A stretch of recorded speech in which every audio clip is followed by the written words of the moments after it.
قد أفلح المؤمنون الذين هم في صلاتهم خاشعون.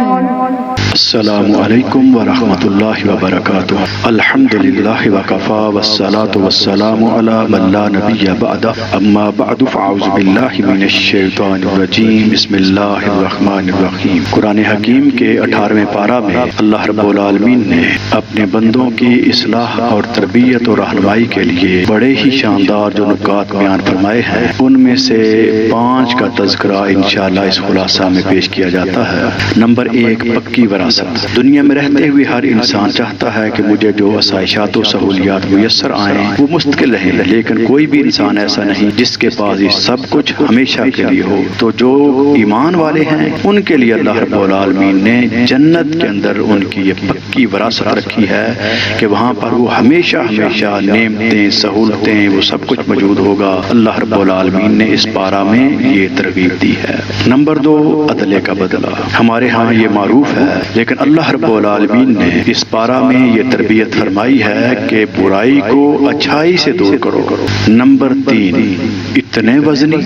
اللہ احکم الحاکمین نے اپنے ذکر، تلاوت قرآن اور تسبیحات کے حوالہ سے یہ توجہ کروائی ہے، اور نبی مکرم علیہ الصلاۃ والسلام کی جو اس کی وضاحت فرمائی کہ کہنے میں تو یہ لفظ صرف الحمدللہ، سبحان اللہ، اللہ اکبر ہے، یا اس انداز سے دیگر جو چھوٹے چھوٹے کلمات ہیں، لیکن میزان میں یہ اتنے وزنی ہوں گے کہ انسان کو آج اس کا تصور بھی نہیں ہے. تو اللہ رب العالمین سے ہمیں یہ توفیق مانگنی چاہیے کہ ہماری زبانیں اللہ کے ذکر سے تر رہیں، تاکہ یہ اتنے وزنی سارے کے سارے معاملات اللہ تعالی ہمارے میزان کے لیے بنا دے.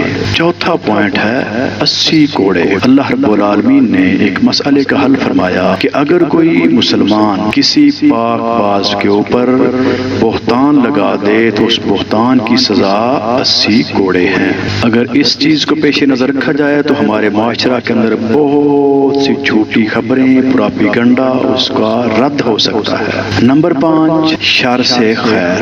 قرآن حکیم کے اس پارہ میں اللہ رب العالمین نے سیدہ عائشہ صدیقہ رضی اللہ تعالی عنہا کے حوالہ سے جو بات کی ہے کہ وہ منافقین کی طرف سے ایک بہت بڑا شر تھا، فتنہ تھا، ان کا بہتان تھا، لیکن اللہ رب العالمین اس چیز پہ قادر ہے کہ کسی شر میں سے بھی خیر برآمد کر لے. منافقین کی سازش سیدہ عائشہ صدیقہ رضی اللہ تعالی عنہا کو بدنام کرنا، ان کو تکلیف دینا اور ان کو اذیت پہنچانا تھا، لیکن اللہ رب العالمین نے ان کے صبر کی وجہ سے اور اپنے رب پر توکل کی وجہ سے اور حوصلے اور استقامت کی وجہ سے اللہ رب العالمین نے اپنے خاص فضل و کرم سے اپنے قرآن کریم کے اندر ان کی پاک بازی کی گارنٹی دے دی اور اس قرآن کریم کو ہمیشہ کے لیے محفوظ کر دیا. تو عائشہ صدیقہ رضی اللہ تعالیٰ عنہ کے اس کردار میں سے اللہ تعالیٰ اپنے ایمان والے بندوں کی بھی رہنمائی کرتا ہے کہ جب دشمنان اسلام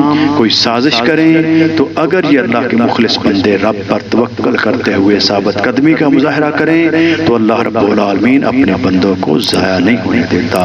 اللہ ہمیں قرآن کو صحیح سمجھنے کی توفیق عطا فرمائے. وآخر دعوانا ان الحمد للہ رب العالمین.